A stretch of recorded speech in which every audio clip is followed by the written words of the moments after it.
میں آتے ہیں اللہم اغفر لأمتی رب حب لأمتی، دنیا میں رہتے ہیں تو امت کی مغفرت کی دعائیں، قبر میں جاتے ہیں تو امت کی مغفرت کی دعائیں، آج بھی قبر میں امت کی مغفرت کی دعائیں کر رہے ہیں۔ میرے آقا صلی اللہ علیہ وسلم کا مقام یہ ہے۔ صحیح مسلم شریف کی حدیث ہے، جب قرآن کریم نازل ہوا نا تو ایک قرات کی اجازت اللہ جل وعلا نے دی۔ جبریل امین حضور اکرم صلی اللہ علیہ وسلم کی بارگاہ میں حاضر ہوئے تو اللہ نے ایک قرات کی اجازت دی۔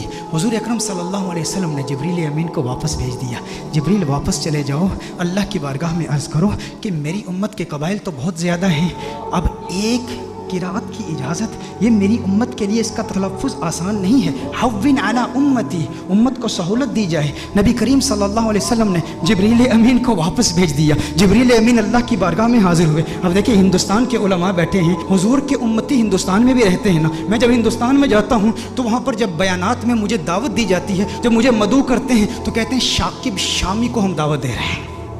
شاکب شامی کہیں گے یا ثاقب سامی کہیں گے؟ تو ہندوستان کے کچھ ایسے علاقے ہیں جہاں پر سے اور شین کو اکٹھے نہیں وہ تلفظ کر پاتے، ادا نہیں کر پاتے۔ نظام الدین اولیاء رحمہ اللہ کی بارگاہ میں گیا تو وہاں کہتے ہیں نجام الدین اولیاء۔ ہندوستان بہت بڑا ہے، میں حیدرآباد دکن میں گیا تو وہاں قرآن کی جگہ قرآن کہہ رہے ہیں، قرآن۔ تو ہر ایک کے لیے تلفظ آسان نہیں ہے، تو میں کہتا ہوں وہ تو ایک ہندوستان ہے، میرے آقا صلی اللہ علیہ وسلم کی امت تو پوری دنیا میں ہے۔ تو حضور نے اللہ کی بارگاہ میں التجا کی کہ یا اللہ میری امت کے لیے بہت مشکل ہے، ایک قرات کی اجازت دی ہے، مزید اضافہ کیا جائے۔ جبریل امین اللہ کی بارگاہ میں حاضر ہوتے ہیں، اللہ ارشاد فرماتا ہے جا جبریل واپس جا، دو قراتوں کی اجازت۔ حضور پھر عرض کرتے ہیں، ارشاد فرماتے ہیں جبریل واپس چلا جا، دو بھی کافی نہیں ہے۔ جبریل امین پھر اللہ کی بارگاہ میں حاضر ہوتے ہیں، مزید اضافہ کیجئے۔ اللہ نے ارشاد فرمایا تین قراتوں کی اجازت۔ حضور کی بارگاہ میں جبریل امین حاضر ہوتے ہیں، حضور فرماتے ہیں حوّن علی امتی، مزید سہولت دی جائے میری امت کو۔ اللہ نے ارشاد فرمایا جا میرے محبوب تیرے صدقے 7 قراتوں کی اجازت ہے۔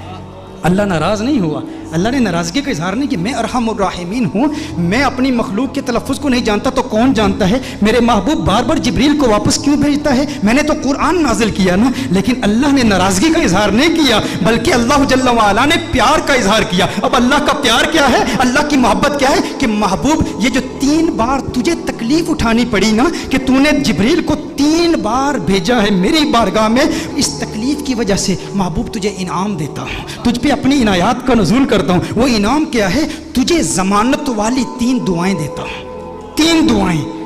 صحیح مسلم کی حدیث کا مفہوم پیش کر رہا ہوں، ضمانت والی 3 دعائیں، جب بھی مانگے گا قبول ہو جائیں گی۔ سارے انبیاء کو دعائیں دی گئی، حضرت سلیمان علیہ السلام کو بھی ایک ضمانت والی دعا دی گئی کہ جو دعا کرے گا قبول ہو جائے گی۔ باقی انبیاء کو ایک ایک دعا دی گئی، حضور اکرم صلی اللہ علیہ وسلم کو 3 دعائیں دی گئی کہ ہے محبوب 3 دعائیں ہیں۔ سلیمان علیہ السلام نے دعا کیا کی؟ یا اللہ مجھے بادشاہ ایسا بنا دے کہ میرے جیسا کوئی بادشاہ نہ ہو۔ اللہ جل وعلا نے دعا قبول کر لی۔ ابراہیم علیہ السلام نے اپنی اولاد کے لیے دعا کی کہ یا اللہ میری اولاد میں انبیاء اور رسول بھیج، اللہ نے وہ دعا قبول کر لی۔ حضرت نوح علیہ السلام نے اپنے دشمنوں کی تباہی کی دعا کی، ان کے دشمنوں کو اللہ نے تباہ کر دیا، سب کی دعائیں قبول ہوئی۔ لیکن ہر نبی نے جو دعا کی نا، یا اپنے لیے کی یا اپنی اولاد کے لیے کی یا اپنے دشمنوں کی ہلاکت کے لیے کی، انہیں ایک ایک دعا ملی۔ لیکن کونین کے والی صلی اللہ علیہ وسلم کو 3 دعائیں ملی۔ لیکن میرے آقا کی دعائیں کیا ہیں؟ میرے آقا صلی اللہ علیہ وسلم نے ایک بھی دعا اپنے لیے نہیں کی، 2 دعائیں دنیا میں ہی کر لی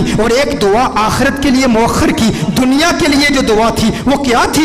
اللہم اغفر لامتی، اللہم اغفر لامتی، اللہم اغفر لامتی، ہے اللہ میری امت کی مغفرت فرما۔ میرے آقا صلی اللہ علیہ وسلم نے دوسری دعا کیا کی؟ پھر اللہم اغفر لامتی، ہے اللہ میری امت کی مغفرت فرما۔ علماء نے کلام کیا ہے کہ پہلی جو دعا تھی وہ کبائر گناہ کے لیے تھی، دوسری جو دعائیں تھی وہ صغائر گناہ کی ہے، لیکن تیسری دعا میرے آقا صلی اللہ علیہ وسلم نے مؤخر کر لی۔ اور مؤخر کیوں کی؟ حضور نے ارشاد فرمایا یہ تیسری دعا آخرت کے لیے بچا کے رکھی ہے۔ یا رسول اللہ صلی اللہ علیہ وسلم کیوں بچا کے رکھی ہے؟ حضور نے ارشاد فرمایا وہ آخرت کا دن ایسا دن ہے جب سب نبیوں کی امتیں یہاں تک کہ انبیاء بھی میری بارگاہ میں حاضر ہوں گے، یہ ان کے لیے سنبھال کے رکھی ہے۔ حضور اکرم صلی اللہ علیہ وسلم نے ابراہیم علیہ السلام کی امت کے لیے، عیسیٰ علیہ السلام کی امت کے لیے، موسیٰ علیہ السلام کی امت کے لیے، ان سب کی امتوں کی مغفرت کے لیے یہ دعا سنبھال کے رکھی ہے۔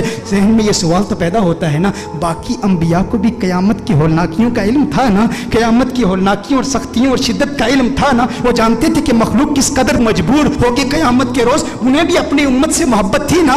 باقی انبیاء نے آخرت کے لیے دعا کیوں نہیں بچا کر رکھی؟ ذہن میں سوال پیدا ہوتا ہے، باقی انبیاء بھی اپنی امتوں سے پیار کرتے ہیں، لیکن انہوں نے اپنی امتوں کے لیے وہ دعا بچا کر کیوں نہیں رکھی؟ ایک دعا تھی امت کے لیے بچا کر رکھتے نا۔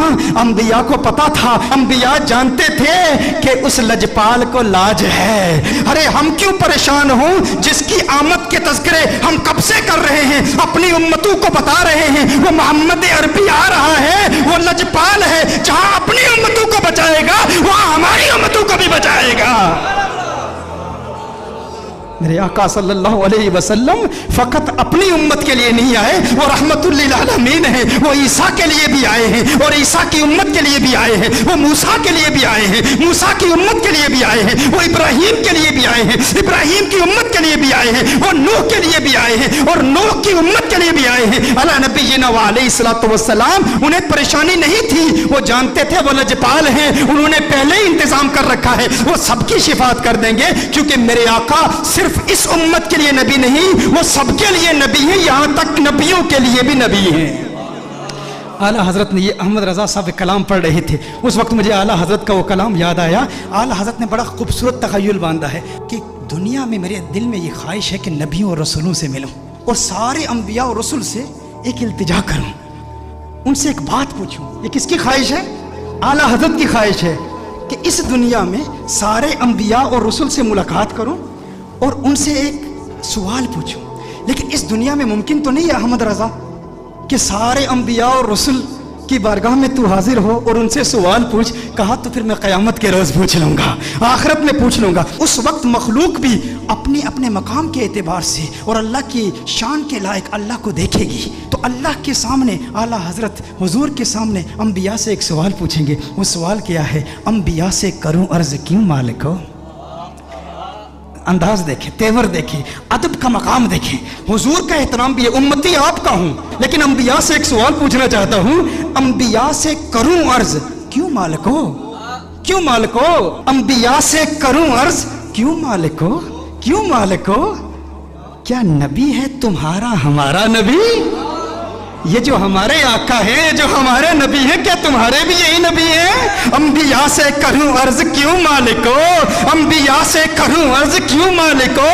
کیا نبی ہے تمہارا ہمارا نبی؟ انبیاء فرمائیں گے احمد رضا آج پوچھ لیا ہے، تجھے موقع ملا ہے اللہ کی بارگاہ میں، انبیاء کی بارگاہ میں، رسولوں کی بارگاہ میں، آقا خود موجود ہیں، پوچھ لیا ہے تو سن احمد رضا، تو نے کہا انبیاء سے کروں عرض کیوں مالک ہو؟ کیا نبی ہے تمہارا ہمارا نبی؟ جیسے سب کا خدا ایک ہے ویسے ہی ان کا ان کا تمہارا ہمارا نبی۔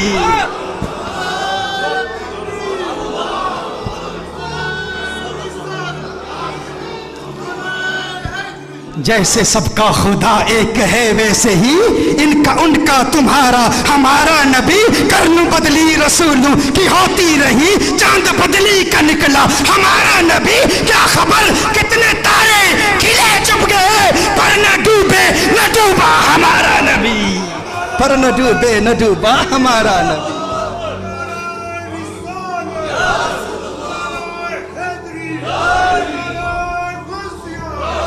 اچھا میں عرض کر رہا تھا